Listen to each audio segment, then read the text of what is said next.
Spring is in full bloom and we are soaking up the sweetness of all of it this week. My daughter is home from school for spring break and we are doing all the fun spring things at home. So join us as we make some homemade sauerkraut, water bath can, homemade strawberry jam. I'll take you behind the scenes of a little blog photo shoot and we'll make a homemade sourdough pizza. I don't know if I would consider sauerkraut to be like a spring food, but anything that I can do with my daughter in the kitchen during spring break is definitely a welcome activity.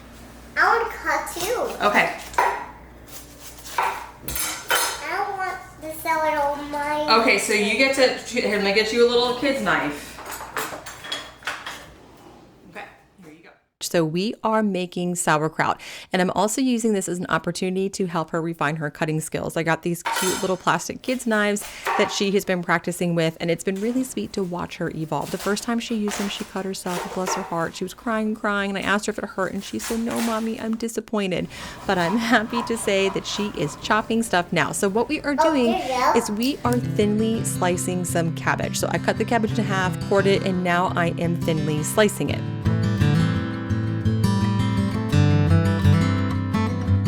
A few weeks ago, I posted a video about fermenting peppers and onions, and I'll put that link in the description box below, but in that I mentioned that I like to make the brine first and then put it over the vegetables. But when it comes to sauerkraut, it's a little bit different. The process is actually the same once the salt is on the vegetables, but it works a little bit better for cabbage to actually put the salt directly onto the cabbage and then make the brine that way. So now that it's thinly sliced, I washed it and made sure it's really clean.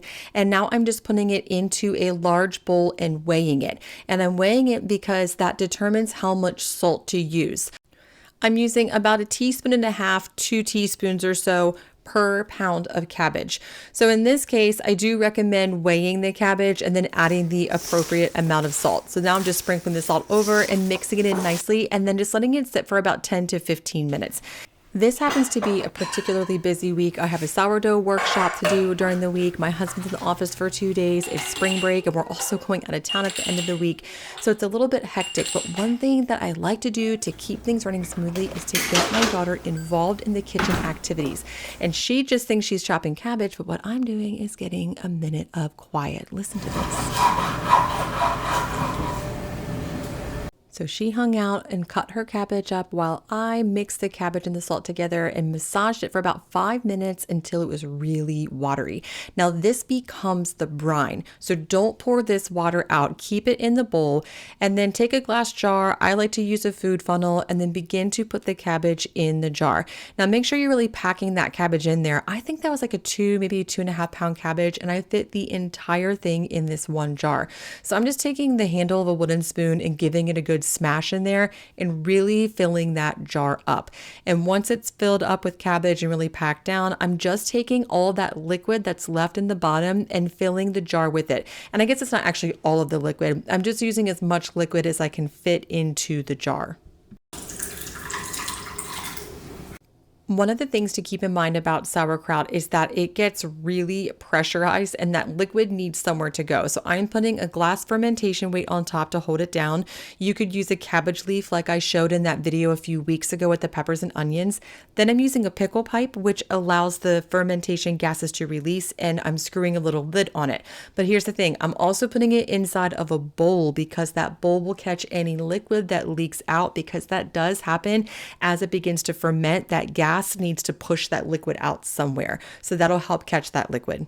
We live very close to a local strawberry field, and it is not just a family tradition, but also a Wilmington, North Carolina tradition to pick strawberries and eat ice cream there. So we spent the afternoon on a Saturday, I think it was the Saturday before Easter, and we picked strawberries together as a family. And now I have this big bucket of strawberries that I want to preserve. I have a full blog post that I just published over on moonandmagnolia.com about how to freeze dry strawberries, but also to preserve the strawberries that my daughter picked. I like to make homemade strawberry jam.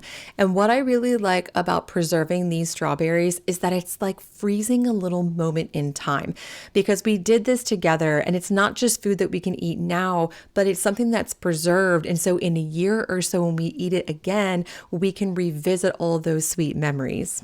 The recipe for this jam is from the Ball Book of Canning. I'll leave a link for that in the description box below, but it is a tested recipe and safe to use.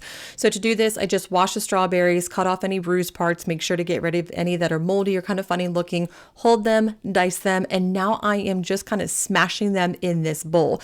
I don't really need to totally mush them down into nothing, but I do want to release those juices so that way when we begin to cook it, they can mix in with the sugar. So I'm putting this in a nice heavy pot. I'm using my stove cast iron Dutch oven, and then I am mixing in some lemon juice. When you are canning and a recipe calls for lemon juice, you should use the store-bought lemon juice, and that is because it raises the acid level. That's what makes it safe for canning. And then I'm mixing in a full 6 cups of sugar. It's a lot of sugar. It's hard to even think about how much sugar is in there, but I'm only eating it like a teaspoon at a time, so it is okay. There are 2 ways of making jam. One is a fast way, which you use added pectin and it works really quickly. And the other way is called a long cook and you do not use added pectin. Now, it's not called a long cook for nothing. I'm just gonna let you know, it took a while for this. It needs to reach 220 degrees, which is above the point of boiling, at least at my elevation, which is like 0 because I live at the beach. So I had to reach 220 degrees and honestly, that took a lot longer than I thought. So now that it finally hit 220 degrees Fahrenheit, I am ladling it into prepared hot jars. I plan on sharing some more videos in the future as we head into full-blown food preservation about how to prepare your canner, what to do with the jars, and etc. But for now, I am just ladling the hot strawberries into hot jars and getting them ready.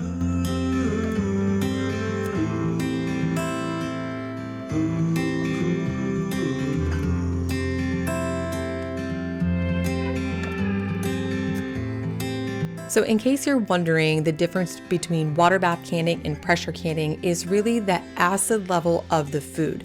So high acid foods can be water bath canned, and adding that lemon juice is what raised the acid high enough to be able to can this jam. A moment ago, I mentioned to use store-bought lemon juice, and that's because the acid or the pH of that is pretty standard and regulated. However, that is not the case, of course, with a fresh lemon. So it's kind of a toss-up if you use a fresh lemon, but a tested recipe is always using store-bought lemon juice. Now, for pressure canning, that means the food has low acid.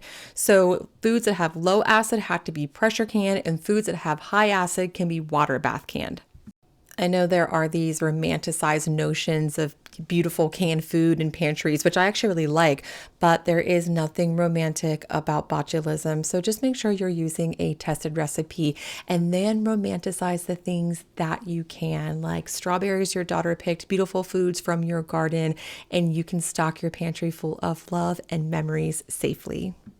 Spring has a lot of moods. It's sunny and then it's raining and then it's hot and then it's cold. I never really know how to feel in spring sometimes. On this particular spring day, it was raining outside. So we are doing inside stuff. And really what I have to do is get my blog prepared. So part of what I'm doing along with growing my YouTube channel is growing my blog over at moonandmagnolia.com. And one of my most recent blog posts is how to make sourdough toast. And you're probably like, everyone knows how to make toast. But here's the deal about sourdough bread. If you've ever tried to put sourdough bread in a regular old school toaster, it probably didn't turn out that great. And that's because sourdough is a high hydration dough, meaning it has a lot of water. So it doesn't toast the same way that regular old sandwich bread does. So I have a blog about this over on moonandmagnolia.com. What I'm doing here is I am getting my photos prepared. So I thought I'd take you in a little behind the scenes of my blog photo shoot, which is not very fancy, by the way. So I simply just took some sliced bread and I covered it in some neutral oil. You can skip that part, but it makes the toast really good. And then I'm toasting it in a nice hot cast iron skillet with butter. Again, you don't have to use both oil and butter, but if you do, it is really good. So the real secret to toasting rustic sourdough bread is using fat and then not using a toaster. Use a skillet on your stove or even pop it in the oven. And now that beautiful toast, I am spreading some strawberry jam on it. And here are some pictures from my blog, including one with avocado toast that I did not film. Honestly, once you make toast like this, you're not going to want to go back to your old school toaster. I have not had a toaster in more than 10 years, and I don't plan on getting one. Last up for spring break is a really easy sourdough pizza, and I have actually made this on YouTube, I think twice now, but really that's kind of the point. It's the fallback, it's the go-to. When there's no time left at the end of spring break, when there's no time left at the end of the day, this is what you make for dinner.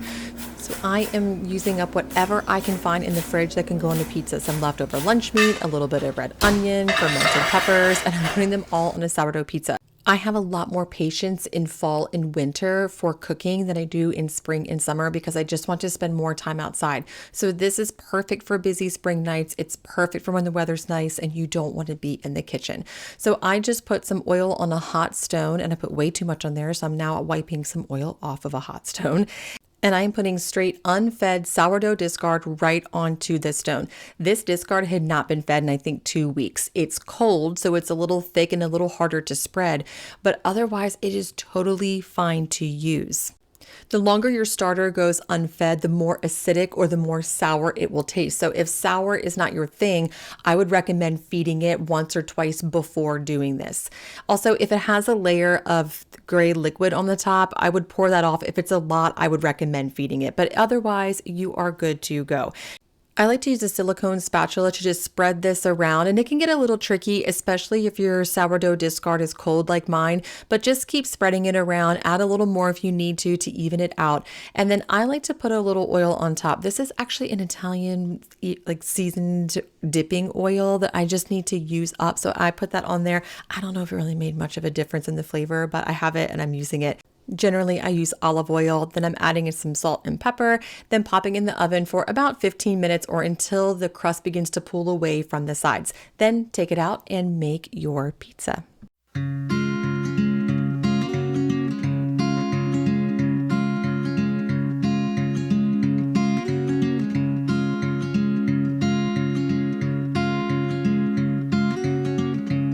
This is a great, easy dinner that uses up any extra ingredients you have so you can get back to doing the things that you love during these beautiful spring days. I hope you are off to a wonderful and a beautiful spring season, and I can't wait to share with you what we're doing around our house as we continue into spring. Thank you so much for tuning into Moon and Magnolia's YouTube channel, where we elevate the everyday from scratch and at home, and I'll see you again next time.